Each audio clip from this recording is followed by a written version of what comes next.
Vamos lá, dando sequência ao nosso bate-papo concurseiro, falando do ECA, dos vários direitos assegurados à criança e adolescente, ok? Agora vamos entrar numa parte aqui mais emocionante, porque nós estamos falando do direito à convivência familiar e comunitária, né? E aí, aqui nós vamos falar, inclusive, do poder... da decretação da perda do pátrio-poder, ou seja, melhor, o pátrio-poder era antigo, agora é poder familiar, porque o pátrio-poder vinha da concepção de que o pai mandava, né, a figura do homem era soberano na família, e isso já não é mais uma realidade há muito tempo. E também por conta do conceito de família, né, que vem se ampliando. São vários conceitos, e o próprio legislador aqui apresenta isso, né? Que a família já não é mais constituída do homem, mulher e seus filhos, né? Tem vários conceitos de família e nós evoluímos e não há o desprezo pela família modelo, assim, né? Originária, modelo no sentido de que primeira concepção, né? Não que seja melhor ou pior que as outras, pelo amor de Deus. Esse não é a família que os doutrinadores chamam de família tese, né? A família tese é esta, né? E aí os demais conceitos de família vêm num sentido antitese, mas só que esse não é o ideal. Ele não deve ser, os demais conceitos de família não devem ser antítese à primeira, apenas devem ser possibilidades de outras concepções enquanto unidade familiar, mas sem desmerecer ou desvalorizar a família tese, né? A família base, tá bom? É isso. Então é direito da criança e do adolescente ser criado e educado no seio de sua família e excepcionalmente em família substituta, né? E aqui entra a lei de adoção. A lei de adoção nada mais é do que uma lei que alterou muito o ECA, isso aconteceu em 2009. E essa lei não é uma outra lei que você vai estudar o ECA com as alterações produzidas, entendeu? Pela lei de adoção. E a família substituta é medida excepcional. Uma criança nasceu e deveria sempre nascer e se desenvolver na sua família natural, ok? É isso. A família substituta é medida excepcional. E aí a família substituta, como se coloca numa família substituta? Guarda, tutela e adoção. São esses três institutos de inserção de criança e adolescente em família substituta. Vamos falar disso tudo. Assegurada a convivência familiar e comunitária em ambientes que garantam o seu desenvolvimento integral. Esse é o fator fundamental. É preciso ter ambiente que garanta o desenvolvimento integral. Se a família tese não traz ambiente, né? E eu tô falando da família tese mesmo, tô falando da família natural não. Família natural é onde ela nasceu. Família tese é a ideia originária de concepção de família, homem, mulher e seus filhos, ok? Quando a família tese, ela deixou de oferecer um ambiente, né, garantidor de desenvolvimento integral, é que ela veio sendo questionada. Mas na realidade não é a família tese que tem que ser questionada, né? O que tem que ser questionado é os integrantes nessa família que passaram o quê? A desvirtuar de seu dever. Porque nós, pessoas adultas, temos o dever, não é estar fazendo um favor não, tem que dever de cuidar de seus crianças, seus adolescentes, garantindo o desenvolvimento integral dessas crianças e adolescentes. Então, muitos adultos já lavaram as mãos, né? E aí, por isso, tanto questionamento da família tese, entendeu? E aí, não é... Essa foi uma interpretação muito equivocada da sociedade dos últimos anos em combater e massacrar a família tese. E aí vem a ideologia de gênero, e aí as coisas estão se complicando, né? Ok? Temos que tomar muito cuidado, ok? Não é simplesmente, Claudete, mas tem coisas muito erradas na família tese, é verdade, né? Realmente tem algumas famílias que precisam aí de ajuste. Então, é como se você tivesse uma peça de roupa suja, né? Com várias sujeiras aqui. Vamos lavar a roupa suja? Vamos lavar a roupa suja. Aí você lava a roupa suja, ok? Joga a água suja fora. Só que em vez de jogar água suja, você joga a roupa junto. Né? Então isso é loucura, é o que está se fazendo. Né? A família tese não presta, vamos jogar ela fora. Tá errado, tá errado. Ela é excelente instituição, não é a única instituição, entendeu? Ok? Vamos lá, seguindo. Toda criança ou adolescente que estiver inserido em programa de acolhimento familiar ou institucional terá sua situação reavaliada no máximo a cada 6 meses. Então, você chegou numa situação, né, excepcional. Artigo 19, eu sempre coloco o artigo aqui para você, né? E aí, você já sabe que a criança, o ideal é que a criança ou adolescente se desenvolva na sua família natural. A inserção em família substituta é medida excepcional. E a inserção em família substituta, ela passa por diversos processos e procedimentos.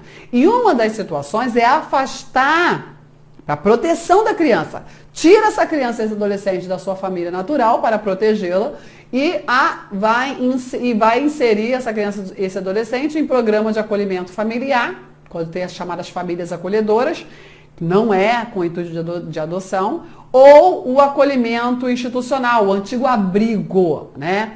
Pelo amor de Deus, abrigo não se confunde com internação, tá? Internação é medida socioeducativa, nós vamos falar disso. Não gosto de falar punição, né? Porque não é penalidade, mas é um castigo, né, para aquele adolescente infrator que praticou conduta análoga a crime, né? Isso provado. Enfim, então acolhimento institucional aqui não é medida socioeducativa não, ok? Aqui é medida de proteção. Nós estamos falando do antigo abrigo que mudou de nome, agora se chama acolhimento institucional. Então, essa criança, seja no acolhimento familiar, seja no acolhimento institucional, tem que ter o acompanhamento. Tem lá a sua situação reavaliada no prazo máximo. Cuidado com esse máximo na prova. Já vi mínimo na prova e está errado. Prazo máximo a cada 6 meses. Não pode passar de 6 meses essa reavaliação.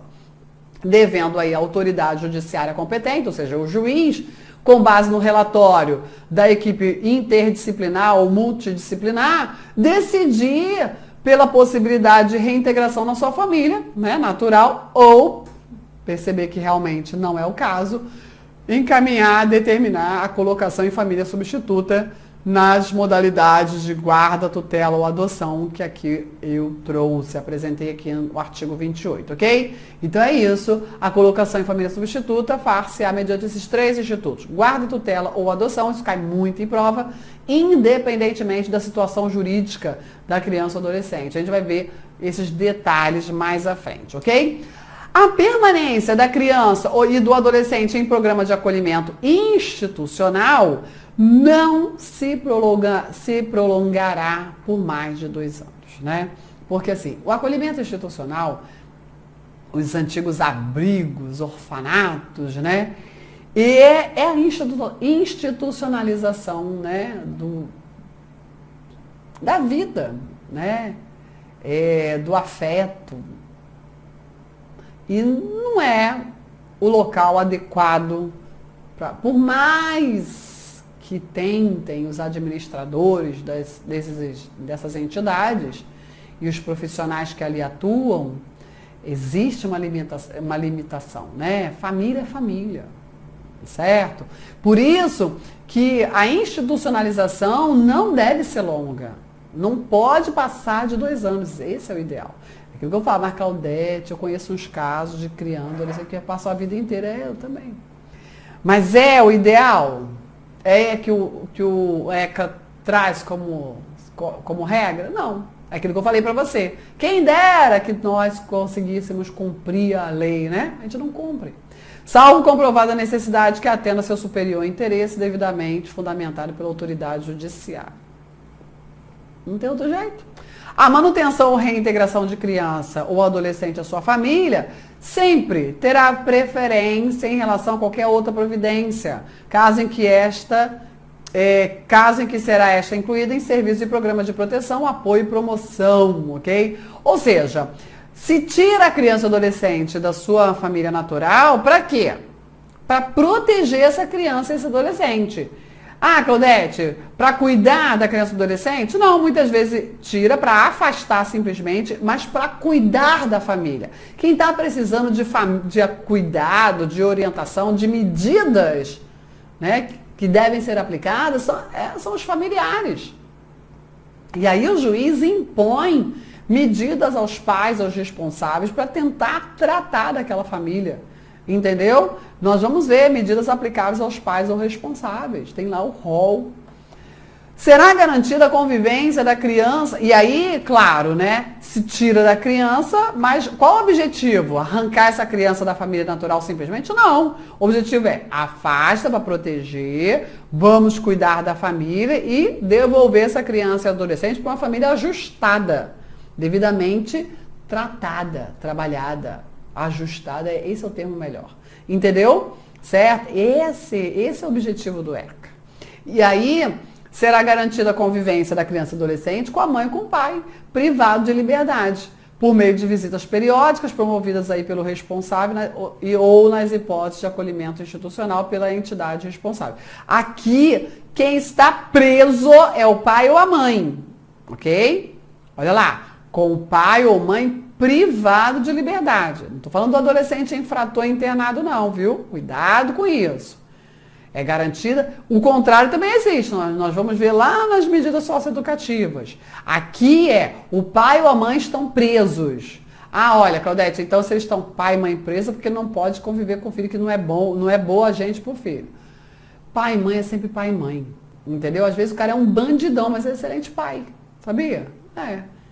É esquisito, eu sei, não é muito fácil de aceitar, mas acontece, ok? Bom, seguindo. E aí tem essa garantia da convivência por meio aí de visitas periódicas, etc. Os filhos, havidos ou não da relação do casamento ou por adoção, terão os mesmos, isso aqui cai muito em prova, os mesmos direitos e qualificações. Proibidas quaisquer designações discriminatórias relativas à filiação. Antigamente tinha o termo filho bastardo, você já ouviu? Filho bastardo, né? Isso foi totalmente abolido, né, pelo ECA, porque filho é filho. Filho é filho, né? Acabou, ponto final. Irmão é que você tem, né? O meio-irmão, né? Mas filho é filho, ponto final. Não tem meio-filho. Não existe isso. Certo? Então não se admite qualquer designação discriminatória. Ah, porque é filho de outro casamento, é meio-filho, é filho bastardo, é filho adotivo. Não. Filhos. Todos. Ok? Proibida qualquer discriminação, designações discriminatórias relativa à filiação. E aí, vamos falar do poder familiar. Antigamente era pátrio poder, foi ajustado, modernizado o termo para poder familiar, na concepção, na certeza de que os dois, né, pai e mãe, exercem em igualdade de condições esse poder, né, sobre os seus filhos, em igualdade de condições. Porque antigamente tinha a concepção de que o homem, o pai, mandava mais que a mãe, entendeu? Não. Em igualdade de condições se exerce o poder familiar, tanto pelo pai quanto pela mãe. O poder familiar será exercido em igualdade de condições pelo pai e mãe, na forma da legislação civil, assegurado a qualquer deles o direito de, em caso de discordância, pai e mãe estão brigando, ok? No exercício do poder familiar. Aí o que eles fazem? Vai lá e recorre ao juiz, ok? Então lá os dois não estão se entendendo, faz o quê? O juiz vai decidir o que é que vai ser resolvido, ok? O que mais? Deveres dos pais: sustentar, guardar e educar os filhos menores. Maioridade atingida, acabou o dever, viu? Fazer cumprir as determinações judiciais. Sustentar, guardar e educar os filhos menores. Maioridade aqui é atingida aos 18 anos. E aí acabou. Acabou o dever, entendeu? Dos pais, com a maioridade. A mãe e o pai, ou os responsáveis, têm direitos iguais e deveres também, né? E responsabilidades compartilhados no cuidado e na educação da criança, devendo ser resguardado o direito de transmissão familiar de suas crenças, culturas, assegurado o direito da criança estabelecido na lei. Né? Muitas vezes a gente não concorda com a crença, com o jeito de educar, mas a gente... Não acontece isso? Às vezes você vai... Isso acontece muito em reunião de família, de amigos, né? Essa semana, a minha filha, a Letícia, falou assim, mãe, você não acha que o tio tal e a tia tal mimam demais os filhos deles? Olha isso, né? Eu falei assim, Letícia, eu concordo com você, mas a gente não pode fazer nada não, é direito deles. Entendeu? Eu posso, assim, né, conversar, tentar dar uma consciência, mas eu não posso fazer nada. Nada. A gente pode conversar, trocar ideia, né, com muita educação, com muito tato. Mas a gente não pode, né, ir lá, a não ser que haja risco para criança e adolescente. Mas se você apenas não concorda com o jeito de educar, né, isso aí, sinto muito, engole aí sua opinião. Perda ou suspensão do poder familiar. Vai acontecer, vai ser determinada a perda ou suspensão do poder familiar quando se comprovar que foram descumpridas as obrigações, né, pelos pais. De quais são as obrigações? Sustentar, guardar e educar, né? Ok? Falta ou carência de recursos não motiva a perda ou suspensão do poder familiar, e sim a inclusão da família em programas de auxílio, né? Isso é muito importante. Eu, no cumprimento dos mandados, né, muitas vezes eu vou nos processos de adoção ou de conflito familiar, né, e aí, principalmente a adoção. E aí eu chego para fazer uma intimação, uma situação, e as pessoas vão assim, entra, minha filha, eles acham que eu sou assistente social, sabe? Eu falo assim, não, não sou assistente social, eu sou oficial de justiça, eu só vim intimar, né, os senhores. E aí, mas muitas vezes eles desconfiam, acham que não. Aí, não, você pode entrar, você quer ver o quartinho da criança, né? Porque às vezes já está no estágio de convivência, entendeu? Você quer ver o quartinho da criança? Você quer ver? Olha, hoje aqui a minha casa está bagunçada porque ainda não deu tempo de eu arrumar, porque eu acordei agora. Você, não tem problema. É porque é de manhã, a casa de todo mundo não está muito organizada pela manhã. Eu sei disso, a minha também não fica organizada. E aí, são raras, né? As casas ficam organizadas de um dia para o outro. Não tem problema. Não, mas você vem aqui, olha aqui. Mas a gente é pobre, mas a gente tem medo de não conseguir. Eu já vi alguns casos disso, né? E eu falo assim, não, olha só, jamais o aspecto financeiro vai ser considerado. Não pode, não pode. Aí o que se faz? Vamos colocar essa família num programa de proteção, né?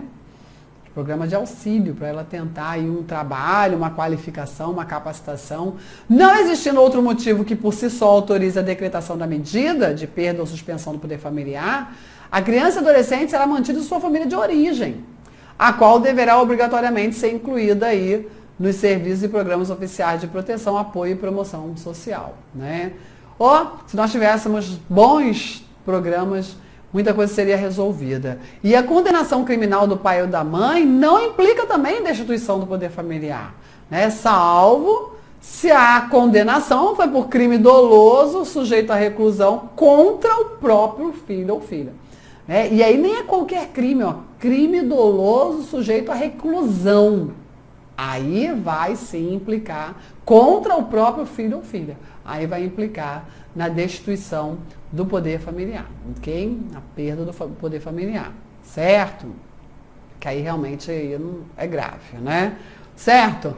Bom, uma das medidas que se deve adotar, você já percebeu, né, que a Claudete aqui, ela tem ordem pedagógica, né? Estou no artigo 23, parágrafo 2º, e vou lá para o artigo 130 do ECA, porque tem total relação com o assunto que nós estamos falando. E aí, antes de se esperar essa condenação para destituição, né, do poder familiar, quando se tem notícia de maus tratos, de crime praticado pelo próprio pai ou mãe contra a criança ou adolescente, o juiz pode determinar o afastamento do agressor, né? Afastamento do agressor como medida cautelar. Afastamento do agressor da moradia comum na hipótese de maus tratos, opressão ou abuso sexual, né? Acontece muito abuso sexual de criança e adolescente. As crianças e adolescentes são abusadas sexualmente dentro de casa, por parentes, por amigos, por pessoas muito próximas. O volume de abuso sexual de criança e adolescente é assustador. É assustador. Eu me arrepio, né? Toda vez que eu falo disso. Porque realmente, não tem crença, né? Tem aquele que faz o papel de santo e é um pedófilo criminoso e para a sociedade a criatura é santa, né? E não tem religião, não tem classe social, acontece em todos os lugares. E a característica maior é essa, é parente. De dentro de casa ou muito próximo de casa. E as crianças e adolescentes se tornam vítimas em muito volume, às vezes por anos, de seus próprios protetores, né? Isso é assustador e terrível. E aí, quando se descobre, lógico que tem que determinar de imediato essa medida cautelar. Ok? E ainda uma fixação provisória de alimentos, né? De pensão alimentícia, de que necessite a criança ou adolescente dependente do agressor. Então, olha só, o senhor vai ser afastado, mas não foi provado ainda que eu não fiz nada e nem provaram o que eu fiz. Realmente não fez. Quer dizer, realmente não fez, não. Realmente não provamos ainda, né? É isso que o juiz fala. Não, nós não provamos. Mas no processo tem dados suficientes, subsídio suficiente para que eu determine essa cautela. Está afastado de casa e vai ter que pagar pensão. Isso não é fácil, né? Mas é desse jeito que tem que acontecer.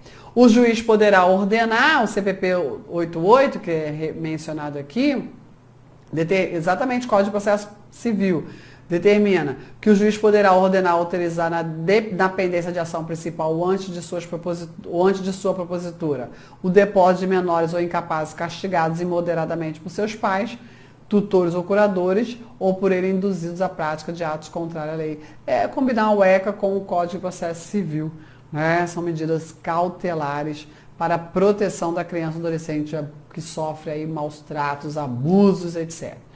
E aí, outro rol muito importante é esse aqui, medidas aplicáveis aos pais ou responsável, né? Aquilo que eu falei, muitas vezes não é o adolescente que sofre medidas, né? É o pai, é a mãe, é o responsável, aquele que deveria zelar por essa criança, por esse adolescente, que está desajustado. E aí, quais são as medidas aplicáveis? Isso aqui cai muito em prova, hein?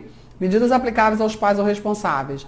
Encaminhamento a serviços e programas oficiais comunitários, né, de proteção, apoio e promoção da família, inclusão em programa oficial comunitário de auxílio, orientação, tratamento a alcoólatras e toxicômanos, encaminhamento psicológico ou psiquiátrico. Poxa, né, como isso aqui é importante, né, tem que ser priorizado. Cursos e programas de orientação. Obrigação de matricular o filho ou pupila e acompanhar a frequência e aproveitamento.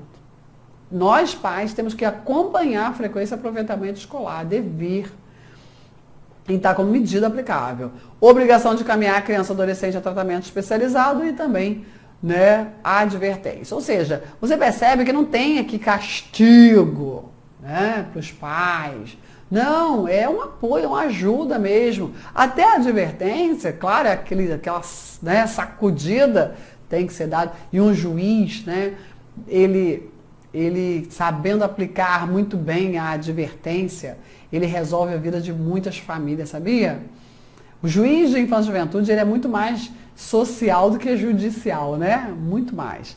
Essas medidas são aplicáveis pelo Conselho Tutelar, e a maioria guarda correspondência com medidas de proteção aplicadas à criança e adolescente. Então, normalmente se aplica medida de proteção à criança e medida também aos pais, para que o tratamento seja, né, o tratamento da família seja integral. Cuida da criança e do adolescente com medidas de proteção e trata a família. As medidas 8 a 10... tá aqui, ó. Cadê elas? que são medidas aplicáveis aos pais, somente serão aplicadas pelo juiz da infância e juventude. Isso aqui cai muito em prova. Mas isso aqui cai muito em prova. Quais as medidas aplicáveis aos pais irresponsáveis que somente podem ser aplicadas pelo juiz da infância e juventude após o processo, ouvido sempre o Ministério Público? A perda da guarda, a destituição da tutela, a suspensão ou destituição do poder familiar. São medidas aplicáveis aos pais, que só quem pode aplicar é o juiz da infância e juventude, tá bom? Ok? E qual é o procedimento para perda ou suspensão do poder familiar? E a gente vai lá para o artigo 163 e seguintes, tá? Pra gente, 163 não, desculpa, 155, isso aqui é o prazo. 155 e seguintes. A gente não está falando de direito da convivência familiar e comunitária, poder familiar como um direito e um dever dos pais, é um direito e um dever, percebeu? Né? O poder familiar, e aí, quando esse poder familiar não é exercido de forma adequada, né, nós temos aí as medidas aplicáveis aos pais, certo? E podendo chegar aí no ápice da perda ou suspensão do poder familiar decretado pelo juiz. E aí, para que isso aconteça, necessariamente vai ser promovido um processo judicial com a participação do Ministério Público. E como que esse processo se desenvolve? Vamos falar disso agora, passo a passo, ok? Bom, a petição inicial, em regra, é do Ministério Público, mas não é o único legitimado, né? Um outro interessado pode entrar com uma petição inicial, relatando ali os maus tratos, os abusos e pleiteando a suspensão ou a perda do poder familiar. Não é só o Ministério Público, ok? E aí, como medida cautelar, desde que motivo grave, né, seja mostrado, apresentado na inicial, e sempre ouvido o MP, se ele não foi aquele que promoveu a ação, pode o juiz liminar ou incidentalmente, ou seja, de imediato ou durante o trâmite do processo, determinar esse afastamento da criança, né, do adolescente, ou seja, ficando a criança ou adolescente confiado à pessoa idônea por termo de responsabilidade. Pode ser um acolhimento institucional, pode ser um acolhimento familiar, pode ser uma pessoa da família também, ok? Então, a medida cautelar aqui é entregar a criança ou adolescente à pessoa idônea, porque se apresentou um motivo grave para tanto.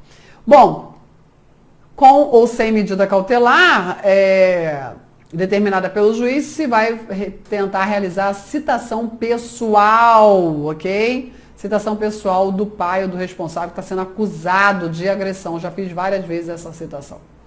Ok? E aí a pessoa fica santa.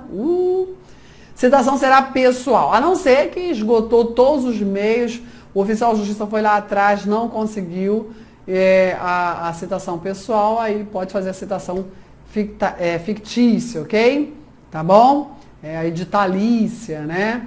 Ou até por hora certa. O requerido privado de liberdade, claro, todo mundo sabe onde ele pode ser encontrado, vai lá na cadeia, né, na penitenciária e cita ele. O prazo de defesa, prazo de resposta é de 10 dias. Então, o citado tem 10 dias para apresentar a sua parte da história, né, a sua versão. Se o requerido não tiver possibilidade de constituir advogado, sem prejuízo do seu próprio sustento e da família, poderá requerer em cartório um que seja nomeado dativo, né, um defensor dativo, ao qual incumbirá a apresentação de resposta, contando aí a partir da intimação do despacho, da nomeação do defensor dativo. Na maioria dos estados é o defensor público, tá? Agora, se o estado não tiver, aí é um defensor dativo, tá bom? Bom, a princípio a resposta à contestação no prazo de 10 dias deve aparecer. Se a contestação não é apresentada, será declarada a inércia, né? Verificada a inércia. O que se faz? O juiz, se o processo não foi iniciado pelo MP, vai encaminhar com vista ao MP na qualidade de custos legis, ou seja, como fiscal do ordenamento jurídico, ok? Aqui o papel dele é como fiscal. E aí, nessa qualidade, ele tem 5 dias, tá bom? Mas olha só vai para o MP se não é o MP o autor da ação. Se o MP é o autor da ação, não precisa mandar para o MP, tá bom? Certo?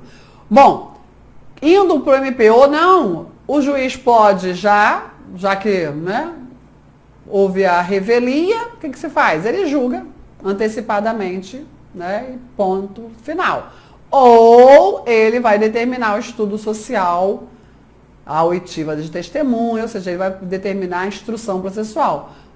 Estudo social ou perícia, oitiva de testemunhas, visando a comprovação do abuso de autoridade paterna ou descumprimento das obrigações do poder familiar. Certo? Então é isso. Ou ele julga antecipadamente ou instrução processual. Isso no caso de revelia. Agora, foi apresentada a contestação, ok? Dentro dos 10 dias. Mesma situação. O juiz vai fazer o quê? Determinar a vista ao MP.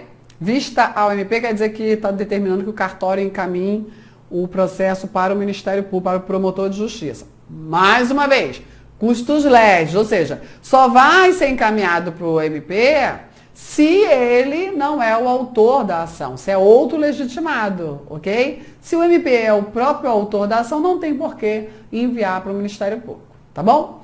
E aí, aqui não tem julgamento antecipado da lide, não. Certo? Aqui, quando existe a contestação, não tem a revelia, tem contestação, o que se faz? Aí tem que realizar a instrução processual. Aqui não tem julgamento antecipado da lide, vai direto para o estudo social, ok? Para estudo social não, desculpa, para a instrução processual. Como se faz a instrução processual? Estudo social, estudo pericial, oitiva de testemunha, ok? Visando essa comprovação aí do abuso. Tudo bem? Realizada a instrução processual, se julgar aqui, acabou o processo. Mas realizada, seja aqui, instrução processual, seja aqui com instrução processual, aí, durante essa instrução processual, quer dizer, no curso dessa instrução processual, num determinado momento, o juiz vai designar a audiência de instrução e julgamento. Realizada a audiência de instrução e julgamento, como é que acontece essa audiência de instrução e julgamento? Primeiro, olha só, o próprio legislador diz qual o passo a passo da audiência. Como que a audiência se desenvolve? Primeiro, o juiz vai ouvir as testemunhas, depois, se for o caso, vai ouvir o parecer oral do técnico, do laudo pericial, ou de qualquer técnico, né? Ali pode ser um assistente social, né? Qualquer técnico. Manifestações aí do requerente, do requerido do MP nessa sequência. Isso se o MP não for o próprio requerente, tá? 20 minutos para cada um, prorrogar por mais 10. E no final, o julgamento, a decisão. O juiz decide ali mesmo ou pode designar uma data. Isso dentro de 5 dias, para a leitura da sentença. É obrigatória a oitiva dos pais que forem identificados e estiverem em local conhecido, porque aqui está destituindo o poder familiar ou suspendendo. Ok? Isso também acontece nos processos de adoção, esse procedimento, né? Prévio ao processo de adoção e os pais sumiram. Por isso que fala, se estiverem identificados, se forem identificados, se estiverem em local conhecido. Esse processo aqui vai anteceder o processo de adoção. Não é só quando de agressão, né? Às vezes por abandono também. Por isso que eu falo assim, olha, se o pai e a mãe forem identificados, se conhecido, é obrigatório ouvi-los. E aí, contra essa decisão, cabe a apelação, apenas no efeito devolutivo, em 10 dias, admitido o juízo de retratação. Então, o juiz, havendo recurso de dar apelação, o juiz pode, né, se retratar e modificar a sua decisão. Tudo bem? Ok? Bom, né? Vou parar por aqui, que tem mais algumas observações, mas essas observações ficam para o próximo vídeo. Tchau, tchau!